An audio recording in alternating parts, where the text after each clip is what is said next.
Assalamualaikum warahmatullahi wabarakatuh. Perkenalkan, nama saya Anggita Alfatina. Di sini saya akan mempresentasikan hasil kerja dari kelompok kami, yaitu kelompok 3 dengan materi sumber dana bank.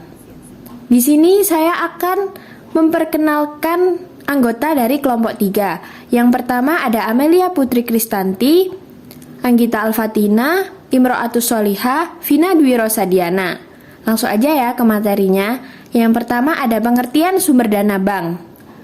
Menurut Kasmir 2004, sumber-sumber dana bank adalah usaha bank dalam memperoleh dana dalam rangka membiayai kegiatan operasinya.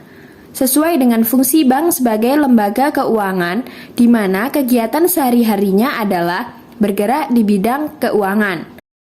Lalu ada sumber-sumber dana bank.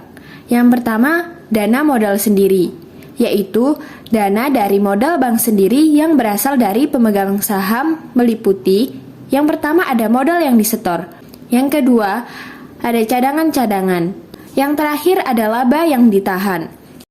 Lalu ada pinjaman dari pihak luar. Yang pertama, pinjaman dari bank-bank lain yang dikenal dengan call money. Yang kedua ada pinjaman dari bank atau lembaga keuangan lain di luar negeri, pinjaman dari lembaga keuangan non-bank.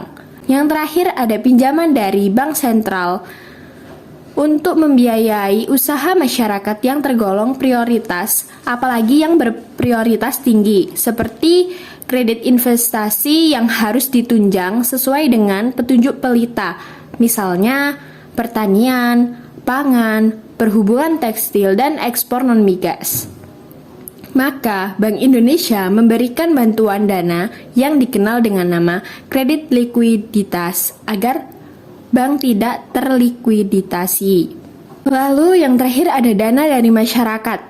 Dana dari masyarakat merupakan sumber dana terbesar yang paling diandalkan bank yang terdiri dari 3 jenis, yaitu yang pertama simpanan tabungan atau safe deposit.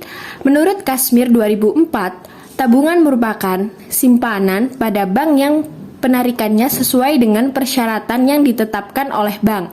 Penarikan tabungan dilakukan menggunakan buku tabungan, slip penarikan, kwitansi, atau kartu anjungan tunai.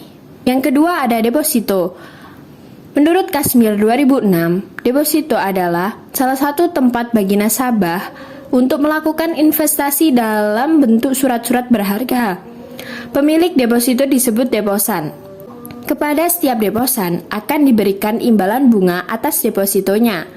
Lalu ada jenis-jenis deposito. Jenis-jenis deposito yang ada di Indonesia yaitu ada deposito berjangka. Yang kedua ada sertifikat deposito. Lalu ada deposito on call. Yang ketiga ada giro.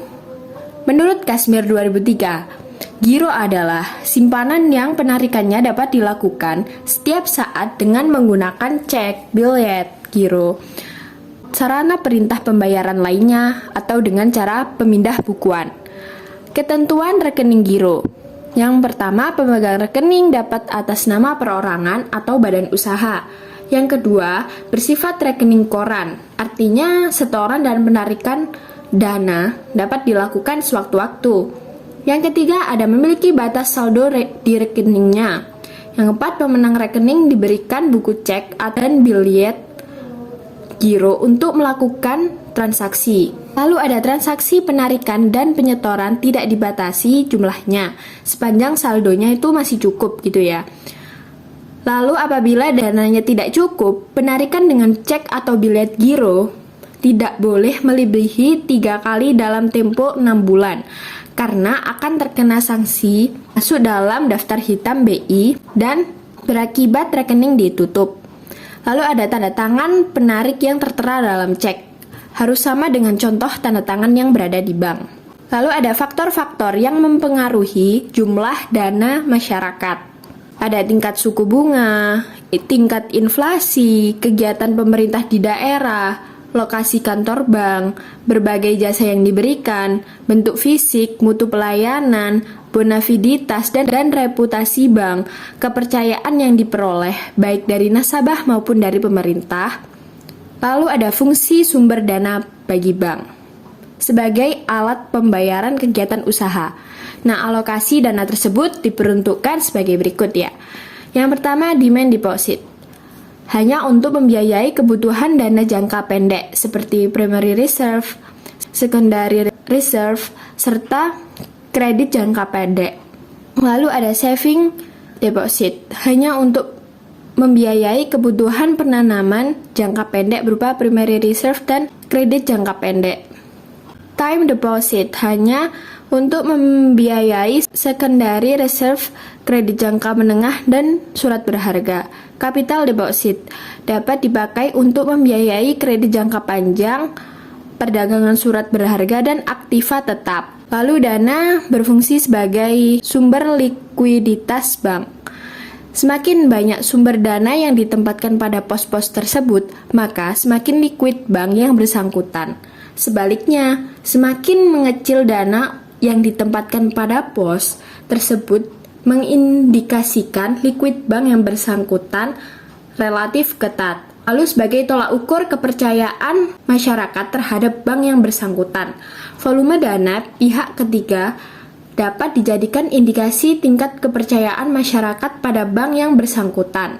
Semakin tinggi volume dana pihak kegiatan mengindikasi bahwa masyarakat relatif percaya kepada bank yang bersangkutan. Sebaliknya, bila volume dana pihak ketiga semakin mengecil, maka mengindikasikan masyarakat semakin tidak percaya pada bank tersebut. Terima kasih. Jika ada salah kata ataupun kurang berkenan di hati, mohon maaf. Wassalamualaikum warahmatullahi wabarakatuh.